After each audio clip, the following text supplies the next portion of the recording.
প্রিয় শিক্ষার্থীবৃন্দ, সবাইকে আন্তরিক শুভেচ্ছা। আশা করি সবাই ভালো আছো, নিরাপদে আছো। গত ক্লাসে আমরা শুদ্ধ অশুদ্ধ নিয়ে কথা বলেছিলাম। আজকের ক্লাসে আমরা 1992 সালে বাংলা একাডেমি প্রণীত বাংলা বানানের নিয়ম নিয়ে কথা বলবো। তোমাদের পরীক্ষায় 5 নম্বরের শুদ্ধ অশুদ্ধ নির্ণয় আসে। আশা করি ক্লাসটি মনোযোগ দিয়ে দেখলে তোমরা পরীক্ষায় ভালো করবে।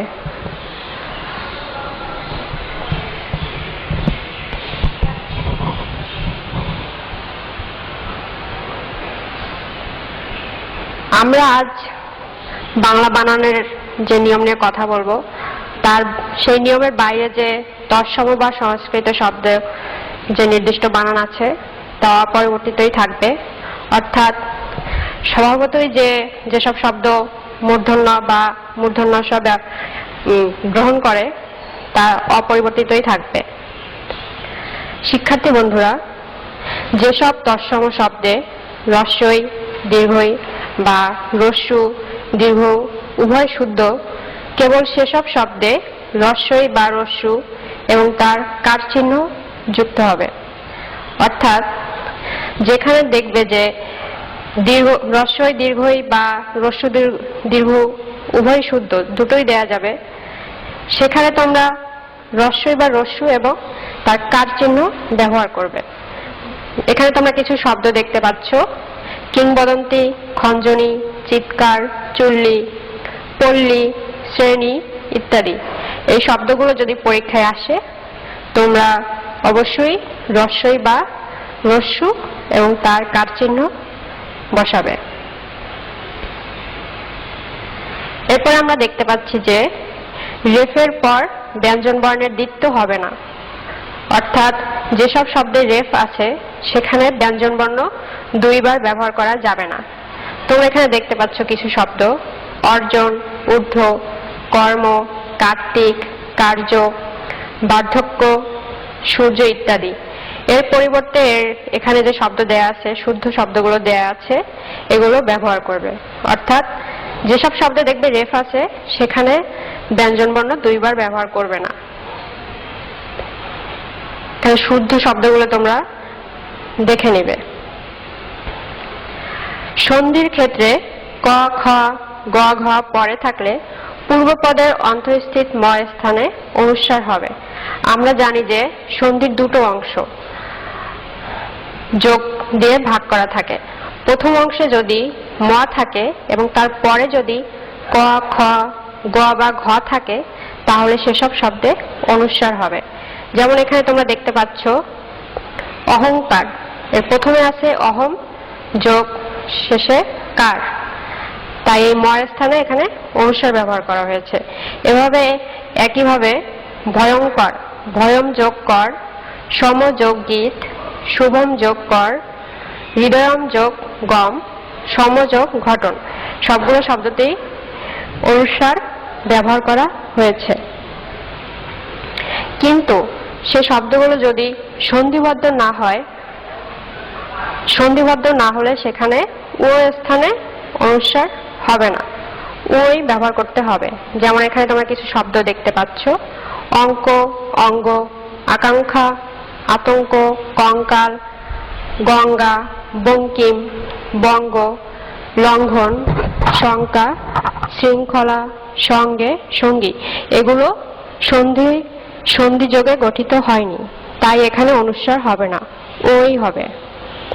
এগুলো তোমরা খেয়াল করবে শিক্ষার্থীরা। এরপর আমরা দেখতে পাচ্ছি সংস্কৃত ইন প্রত্যয় যোগে যেসব শব্দ গঠিত হয়, যেমন গুণ যোগ ইন গুণী, প্রাণ যোগ ইন প্রাণী, এসব শব্দে দীর্ঘই ব্যবহার করা হয়।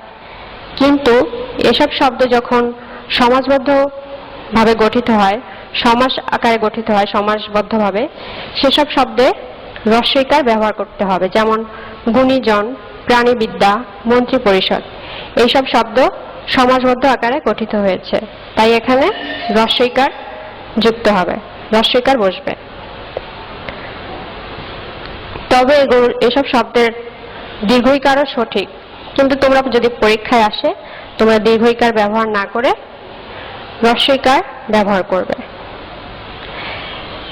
কিন্তু ইন প্রত্যয় যোগে যেসব শব্দে তয় বা ও তয় আকার তা প্রত্যয় যুক্ত হয় সেসব শব্দে হ্রস্বইকারই বসবে। যেমন এখানে তোমরা দেখতে পাচ্ছ কৃতি, এখানে তয় দীর্ঘইকার আছে, কিন্তু যখন এর সাথে তয় বা যুক্ত হয়েছে তখন কি হয়েছে? হ্রস্বইকার যুক্ত হয়েছে। একইভাবে প্রতিযোগী এর শেষে যখন তা যুক্ত হয়েছে তখন এখানে হ্রস্বইকার ব্যবহার করা হয়েছে। তেমনি মন্ত্রিত্ব, সহযোগিতা এসব শব্দে হ্রস্বইকার বসছে যখন এসব শব্দের শেষে তয় বা ও তা যুক্ত তা প্রত্যয় যুক্ত হয়েছে। এরপর তোমরা দেখতে পাচ্ছ বিসর্গ। কোথায় কোথায় বিসর্গ বসবে, কোথায় কোথায় বসবে না। সাধারণত বাংলা একাডেমির নতুন নিয়ম অনুযায়ী শব্দের শেষে বিসর্গ থাকবে না।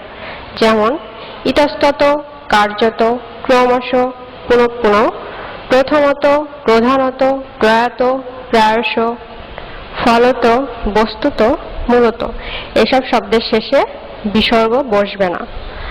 আবার কিছু শব্দ আছে যে শব্দগুলোর মাঝে আগে বিসর্গ বসানো হতো, বিসর্গ ব্যবহার করা হতো, সেসব শব্দেও বাংলা একাডেমির নতুন নিয়ম অনুযায়ী বিসর্গ বসবে না। যেমন দুস্থ, নিস্তব্ধ, নিস্পৃহ, নিঃশ্বাস এই শব্দগুলোতে শব্দের মাঝে বিসর্গ বসবে না। শিক্ষার্থী বন্ধুরা, এতক্ষণ আমরা তৎসম শব্দের বানানের নিয়ম পড়েছি, নিয়ম জেনেছি। এখন আমরা দেখব অতৎসম শব্দ অর্থাৎ তদ্ভব, দেশি, বিদেশি, মিশ্র শব্দের নিয়ম, মিশ্র শব্দের বানানের নিয়ম আমরা এখন দেখব। সকল অতৎসম অর্থাৎ তদ্ভব, দেশি, বিদেশি, মিশ্র এসব শব্দে হ্রস্ব এবং হ্রস্ব এবং এদের কার চিহ্ন ব্যবহৃত হবে। যেমন তোমরা দেখতে পাচ্ছ আরবি, আসামি। এখানে আসামি বলতে অপরাধী বোঝাচ্ছে না, আসামের অধিবাসী অর্থে ব্যবহার করা হয়েছে এখানে। এরপরে তোমরা দেখতে পাচ্ছ ইংরেজ, ইমান, ইরানি, 19, ওকালতি, কাহিনী, কুমির, কেরামতি। এছাড়া আরো অনেক শব্দ আছে তোমরা দেখতে পাচ্ছ, যেমন বাসি, বাঙালি। আমরা অনেকে বাঙালি বলে থাকি, কিন্তু এর উচ্চারণ হবে বাঙালি। এছাড়া তোমরা দেখতে পাচ্ছ পুজো শব্দটি। পুজো শব্দ, পূজা শব্দটা তৎসম শব্দ, কিন্তু পুজো অতৎসম শব্দ, তদ্ভব শব্দ। যখন পূজা আমরা লিখি সাধারণত দীর্ঘ উকার দিয়ে, কিন্তু যখন পুজো হবে তখন হ্রস্বকার দিয়ে লিখতে হবে।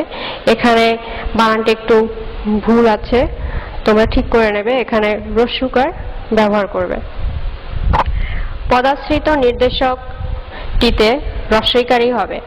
যেমন ছেলেটি, বইটি, লোকটি, এখানে দীর্ঘইকার দেয়া যাবে না। এরপরে আমরা আসি কি এর বানান নিয়ে। আমরা অনেক সময় বুঝতে পারি না যে কোথায় হ্রস্বইকার হবে আবার কোথায় দীর্ঘইকার হবে। এর সহজভাবে একটি নিয়ম আছে। যেমন যদি প্রশ্ন করা হয়, যদি কোনো প্রশ্নের উত্তর হ্যাঁ বা না দিয়ে দেয়া যায় তাহলে সেখানে হ্রস্বইকার হবে। কিন্তু যেমন তুমি কি খেয়েছো, যদি আমাদের উত্তর হয় হ্যাঁ অথবা না তাহলে এখানে হ্রস্বইকার হবে। কিন্তু যদি বলা হয় তুমি কি দিয়ে খেয়েছো, তখন কিন্তু আমাদের ব্যবহার করতে হবে দীর্ঘইকার।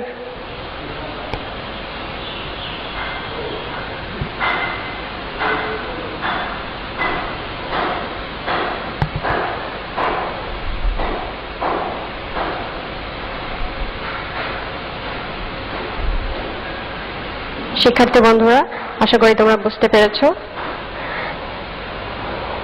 আবার বিশেষণ, ক্রিয়া বিশেষণ ও সর্বনাম শব্দেও দীর্ঘইকার হবে।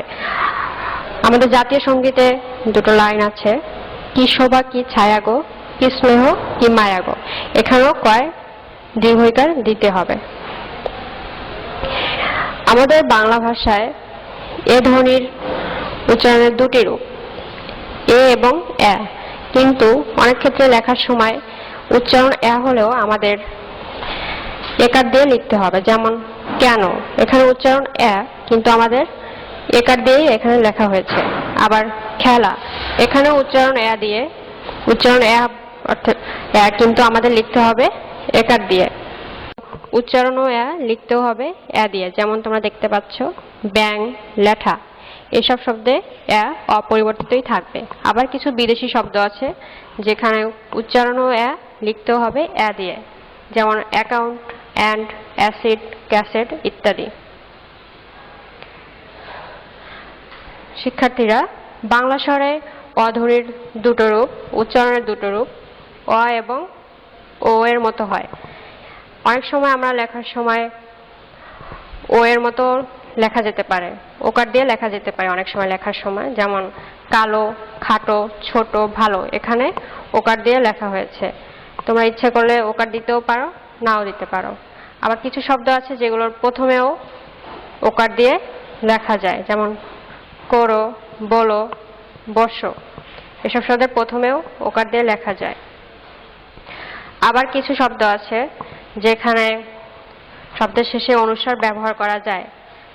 এখানে তোমরা শব্দগুলো দেখতে পাচ্ছ, গাং, ঢং, পালং, রং, এসব শব্দের শেষে অনুস্বার ব্যবহার করা যায়।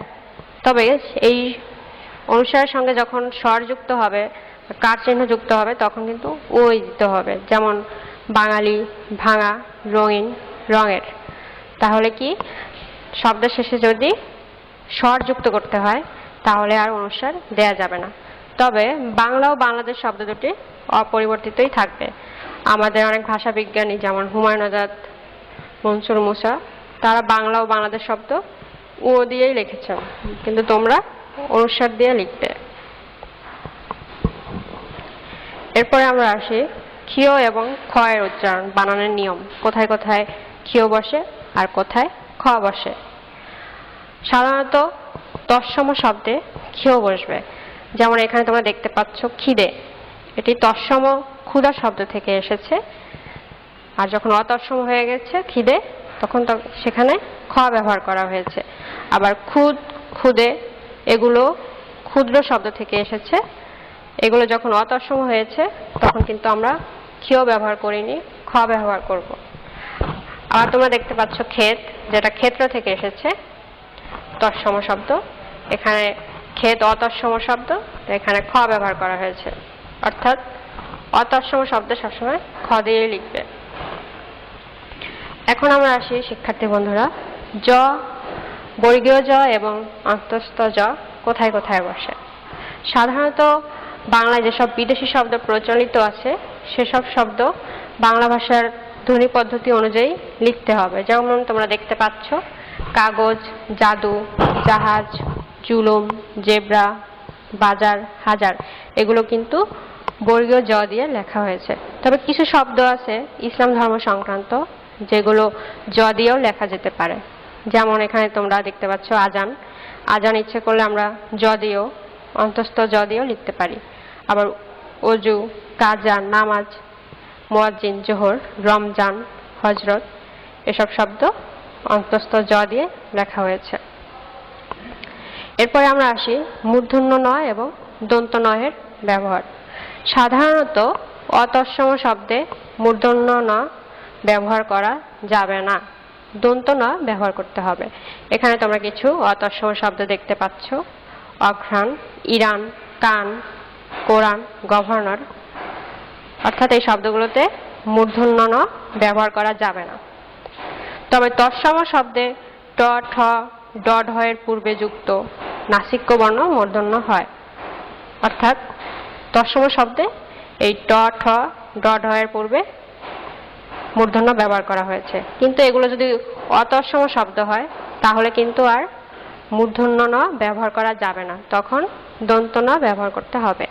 যেমন তোমরা দেখতে পাচ্ছ এখানে ট, ঠ, ড এর আগে দন্ত ন ব্যবহার করা হয়েছে। যেমন গুন্ডা, ঝান্ডা, ঠান্ডা, ডান্ডা, লণ্ঠন। এরপরে আমরা আসি তালব্য স, মূর্ধন্য স এবং দন্ত স এর ব্যবহার। বিদেশি শব্দের ক্ষেত্রে সাধারণত মূর্ধন্য স ব্যবহারের প্রয়োজন নেই। মূর্ধন্য স তৎসম শব্দেই ব্যবহার করা হয়। এখানে তোমরা কিছু শব্দ দেখতে পাচ্ছ, কিসমিস, নাস্তা, পোশাক, ভেস্ট ইত্যাদি। এখানে তালব্য স ব্যবহার করা হয়েছে। আবার এইসব শব্দ, নিচের এইসব শব্দ যেমন আপোষ, জিনিস, মশলা, এইসব শব্দে দন্ত স ব্যবহার করা হয়েছে। আবার এই যে কিছু ইংরেজি শব্দ যেমন স্টল, স্টাইল, স্টিমার, এসব শব্দে আবার দন্ত স ব্যবহার করা হয়েছে। তবে ইংরেজি ও ইংরেজির মাধ্যমে আগত অন্যান্য বিদেশি শব্দ যেমন ল্যাটিন, গ্রিক, এসব ধ্বনির জন্য স এবং এসএস, এসআইওএন, এসএসআইওএন, টিআইওএন এসব ধ্বনির জন্য সাধারণত তালব্য স ব্যবহৃত হবে, যেমন পাসপোর্ট, বাস, ক্যাশ, টেলিভিশন, স্টেশন ইত্যাদি। বিদেশি শব্দ ও যুক্ত বর্ণ। বাংলায় বিদেশি শব্দের আদিতে বর্ণ বিশ্লেষ সম্ভব নয়, অর্থাৎ বিদেশি শব্দের প্রথমে যদি যুক্ত বর্ণ দিয়ে লেখা থাকে সেগুলো কিন্তু বিশ্লেষণ করা সম্ভব নয়। যেমন তোমরা দেখতে পাচ্ছ স্টেশন, স্ট্রিট, স্প্রিং, এগুলো তোমরা আলাদা আলাদা করে লিখতে পারবে না, যুক্ত বর্ণ দিয়েই লিখতে হবে। তবে অন্য ক্ষেত্রে বিশ্লেষণ করা যাবে, যেমন মার্কস, শেক্সপিয়ার, ইসরাফিল, এইসব শব্দ বিশ্লেষ করে লেখা যায়। শিক্ষার্থী বন্ধুরা, এরপরে আমরা আসি হর্ষ চিহ্ন ব্যবহারের নিয়ম। সাধারণত বাংলা একাডেমির বর্তমান নিয়ম অনুযায়ী হর্ষ চিহ্ন যথাসম্ভব বর্জন করা হয়েছে। যেমন এখানে তোমরা দেখতে পাচ্ছ কল কল, করলেন, কাত, চট, ফটফট, শখ, হুক, এইসব শব্দে পূর্বে হর্ষ চিহ্ন ব্যবহার করা হতো, কিন্তু বর্তমানে হর্ষ চিহ্ন তুলে দেওয়া হয়েছে। যদি অর্থ বিভ্রান্তি বা ভুল উচ্চারণের আশঙ্কা না থাকে তাহলে হর্ষ চিহ্ন ব্যবহার করার প্রয়োজন নেই। আর যদি অর্থ বিভ্রান্তি বা ভুল উচ্চারণের আশঙ্কা থাকে তাহলে হর্ষ চিহ্ন ব্যবহার করা যেতে পারে, যেমন উহ, বাহ, যা। এরপরে আমরা আসি শিক্ষার্থী বন্ধুরা ঊর্ধ্বকমা। ঊর্ধ্বকমা বাংলা একাডেমির বর্তমান নিয়ম অনুযায়ী যথাসম্ভব বর্জন করতে হবে। যেমন এখানে কিছু তোমরা শব্দ দেখতে পাচ্ছ, বলিয়া, হইয়া, হইয়া থেকে হয়ে, দুইজন থেকে দুজন, চাউল থেকে চাল, আইল থেকে আল। এই যখন এগুলো সংক্ষেপ করা হতো আগে, এই মাঝে ঊর্ধ্বকমা ব্যবহার করা হতো, কিন্তু বর্তমানে ঊর্ধ্বকমা বর্জন করা হয়েছে।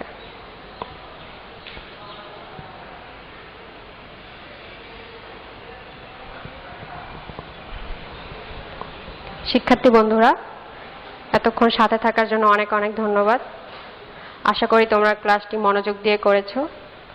তোমরা উচ্চ মাধ্যমিক শ্রেণীর ব্যাকরণ বইটি ভালো করে পড়বে আর বিগত সালের বিভিন্ন বোর্ড পরীক্ষায় আসা প্রশ্নগুলো ভালোভাবে অনুশীলন করবে। সবাইকে অনেক অনেক ধন্যবাদ।